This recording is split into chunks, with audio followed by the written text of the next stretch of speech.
So you've tried cleaning up your diet. Maybe you've even had a little flirt with tracking apps such as MyFitnessPal, but the weight isn't really falling off, the physique isn't looking any better, and you're getting really frustrated with your fat loss efforts. Well, what if I told you that potentially the very key to the kingdom for you when it comes to burning body fat effortlessly, seamlessly, and getting the physique of your dreams doesn't just lie in what you're eating, doesn't just lie in how you're actually eating, but it relies on when you actually eat. This is the final episode of my 3-part mini-series, The Fat Loss Code, which gives you the tools to pick the right method for you and you only to burn body fat effectively. And this is oftentimes the most overlooked strategy. It's very easy to implement if you know what you're doing, and it's going to be about time-restricted eating, and honestly, it could be the absolute key for you for world-class results. So let's dive in. Boom, yes team, what is happening? Sharif Lawton in the building, back in your ears and eyes on this YouTube long-form content. Hopefully you're doing well. Spring is certainly upon us right now, though you wouldn't looking outside the window at this grim British weather, but hopefully sunnier days are on the horizon. I think that they are, and what better time to get into incredible shape than April, May time, going into those summer months looking and feeling your very best. Now, the whole purpose of this mini-part series was basically to get you to understand that there are literally only 3 ways in which you can burn body fat. Just think about whatever plan you're on right now or whatever plan you've done in the past. They're either going to be a combination of when you actually eat, how you actually eat, or what you actually eat to get you the very best results. And ultimately, this is now your opportunity to pick and select the best version of fat loss for you so you can get some killer results. And inside 23 Lean, and by the way, for those of you that are brand spanking new to me and my content, hello, do consider hitting the subscribe button, giving this a little like, give me a comment below if you're enjoying the content. My name is Sharif Lawton, founder and CEO of a coaching company called 23 Lean, whereby yes, we focus on the training, but we also do a lot of work on the 23 hours off the day, which most coaching companies leave you completely unattended and guessing in. And therefore we get to grips with emotional eating, we get to grips with what to do on the weekends, we get to grips with alcohol, holidays, travel, nutrition, stress, sleep, all the stuff in which you're going to need for a fantastic result you can maintain, and that you've got crystal clear clarity from the minute you get up to the minute you go to bed for world-class results. Now, if that sounds like the sort of thing you're interested in, again, give this channel a subscribe. Hit me up on Instagram. That's probably where I'm most active, just at Sharif Lawton. We can have a back and forth on the DMs, and looking forward to hearing from you. Anyway, diving back in, let's go ahead and talk about this underrated fat loss tool of time-restricted eating. But before we do, and as always, we're going to go through the pros and the cons, and then I'll obviously talk to you about what I think you should do and how to actually implement it into your life and your strategy. Let's have a little think about the background of this and why, honestly, it's so revolutionary. Because I don't know if you can see, but the hairs are going grey a little bit, and I'm certainly not 20 years old anymore. I won't reveal my age, but I've been in this game for quite some time. And back in the day, we were literally told that we had to eat 6 tiny meals every single day to stoke the metabolic furnace or to raise your metabolism. And actually, if we didn't eat every 2 or 3 hours as physique athletes or bodybuilders, then essentially you'll be wasting muscle, you'll be damaging your metabolism, and you won't be burning any fat. In fact, you'll be going into fat storage mode. And therefore, when it came to having a job, having a life, being with your girlfriend, whatever it may be, clock watching to see when you should eat your next meal wasn't exactly always convenient. Now, luckily for you, evidence-based nutritional practices have been around for quite a few years, and actually now research has conclusively shown that it doesn't really matter when you're eating food. It's more about how much food we're actually eating across a 24-hour period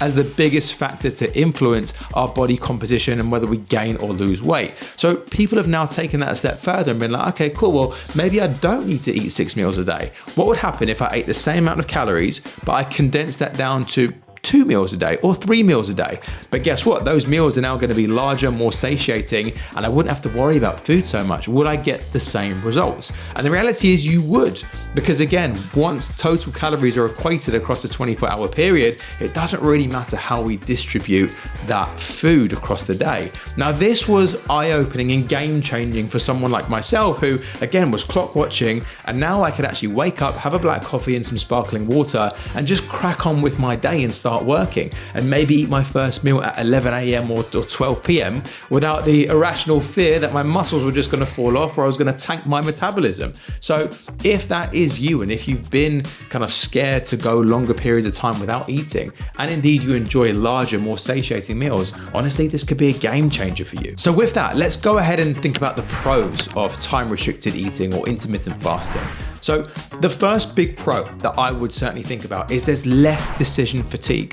Think about it. If you're not worrying about that next meal and what you're going to eat and how many calories and what about the grams, and you can just basically get on with your day, you can eliminate some food noise, which kind of haunts a lot of people. They're constantly thinking about food, and you can basically focus on the things in your day which actually matter, be that family or socials or work, whatever it may be, without constantly worrying about your next meal. So the fact of the matter is, a system like intermittent fasting works fantastically well for my CEOs, my busy professionals, my time poor mums and dads who essentially don't want to be worrying about food, and they want to get the plan, set it and forget it, because then they can just basically run with it and not have to think about it so much. Just think about all the greats in life as well. So, when you hear interviews from people like Arnold Schwarzenegger, Will Smith, Barack Obama, Bill Gates, I remember them saying very similar things in terms of they wear the same thing every single day. And it's not because they love, a white shirt and jeans necessarily. It's because they are trying to eliminate decision fatigue, because they have to make so many other decisions around the day. And intermittent fasting or time-restricted eating is a fantastic way for you to not have to think about food so much and really free up that mental bandwidth, as I say, for other things going on in life. Number two, the biggest positive is that for a lot of people, and don't get me wrong, you can screw this up, so be careful here, but for a lot of people, it can naturally lower your calorie intake. And if we understand that the only way to actually make sure that you're burning fat is to be in a calorie deficit, intermittent fasting is a fantastic way of doing so, because it stops the opportunity for you to overeat.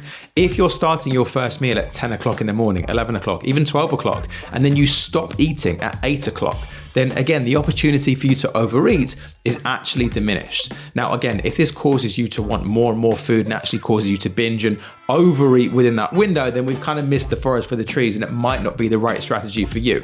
But if we think about it logically as well, when do most people mess up their diet? Did I wake up first thing in the morning and slam a pint of Ben & Jerry's? No, it doesn't happen. Normally, that Ben & Jerry's comes out last thing at night when decision fatigue is absolutely gone. You're really stressed, you've had a row with the missus, and you just want to relax and feel that sense of dopamine in the brain, which is why we reach for the treats and what have you. Well, what if you had a hard and fast rule that after 8 p.m, I don't eat?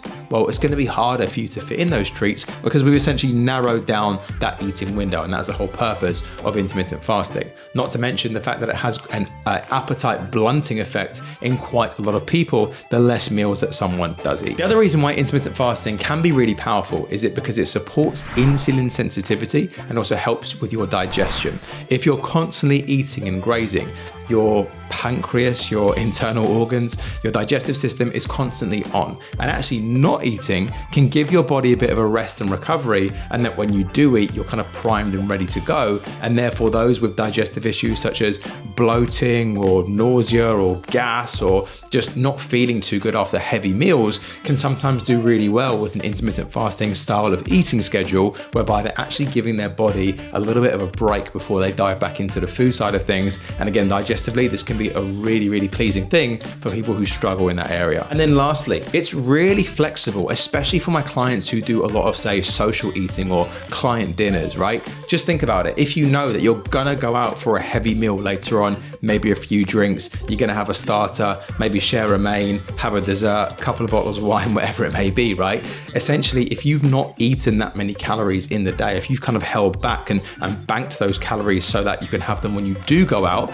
because it is time-restricted eating schedule, then essentially, again, we just eat less calories overall, and you're going to be moving forward with your fat loss goals compared to like a typical setup whereby you might have had breakfast, then a snack, then lunch, then a snack, and then you go out for your heavy meal. You've really racked up the calories and haven't done yourself many favors when it comes to fat loss. Now, don't get me wrong, this is not a magical bullet. There are some downsides, and this is certainly contraindicated for a lot of folks. And let me just quickly run through, just in case that might be you, why you actually might want to swerve this approach and actually follow one of the two in which we were talking about before on the previous two videos with the fat loss code. Now, The thing in which you really want to try and avoid is if you have a binge purge relationship with food, if you have phases whereby you're really starving yourself and then you find yourself really going for it, this might exacerbate those thoughts, those feelings, that kind of eating pattern, and really lead to an unhealthy relationship with food. And if that is you, I would say obviously avoid it. Secondarily to this, if you naturally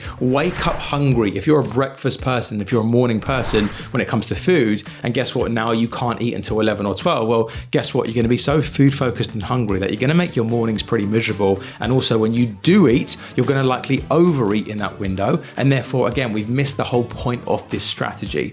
And then lastly, I would say if you're super active in the morning, if you're doing morning workouts, or your job is very physically demanding, then I would certainly say fuel that process. It doesn't make a lot of sense to go from an 8-hour fast essentially while you're sleeping, wake up, go and train or do some cardio, and then still not eat until 11 or 12 o'clock, because then you do run the risk of muscle loss or catabolism, which you essentially want to try and avoid. So team, now we have literally been through the only 3 methods to lose body fat. We've been through caloric restriction and you micromanaging everything with a tracking app such as MyFitnessPal, which yes, gives you a ton of freedom and flexibility in terms of food choices, but can feel quite rigid as well. We've then gone through the clean eating route and just tidying up your food choices, leading to unprocessed, whole nutrient dense foods, which allows you to eat more of that type of food because it's very much harder to overeat on. However, we still can. And if we don't have the rigidity of knowing how many calories you're actually eating, you could fall into the health halo trap by having stuff like salmon, avocado, nuts, olives, etc., and just still eating too many damn calories. And then we've got this one, the time restricted eating, whereby yes, we're restricting when you're actually eating in the hope that we minimize the chance of you overeating and therefore naturally putting you in that calorie deficit. So the next logical question is, cool, Sharif, which one should I do? And truth be told, because I'm not working one-to-one with you at this stage, I don't know. And the thing is, neither do you right now. And yes, you could test all 3 and spend a good few weeks doing 1, 2, and 3, and then let me know how it goes. And I could obviously point you in the right direction, but we can actually get speedier results in terms of your plan with that. And I've created something pretty damn cool, I may say so myself, and that is a fat loss quiz, which you can run plug and play into your day literally as of now by clicking the link in the description below, and it's going to run through just a few basic questions in terms of lifestyle and preferences, and it's going to kick out the right answer for you, or at the very least point you in the right direction as to whether you should use caloric restriction, just cleaning up your diet, or actually a time restricted eating approach might work better for you. So go ahead and fill that in if you want, and it's going to, like I say, tell you the right answer and also tell you exactly how to set it up for you for the very best results. But just remember, no matter what strategy you use, if you are not in a calorie deficit, if you're not in a chronic energy deficit whereby you're asking your body fat to use its own reserves for fuel, then none of this matters and you're going to get nowhere far. So the main thing is that the method you actually pick, make sure it works for you, make sure it's sustainable, make sure it's something you can now stick with and watch the results absolutely fly in, just like my guys and gals inside 23 Elite. Now, talking of which, if you want to shortcut this process and you want to get the fastest and most seamless results, I do have some spaces for one-to-one coaching starting in May.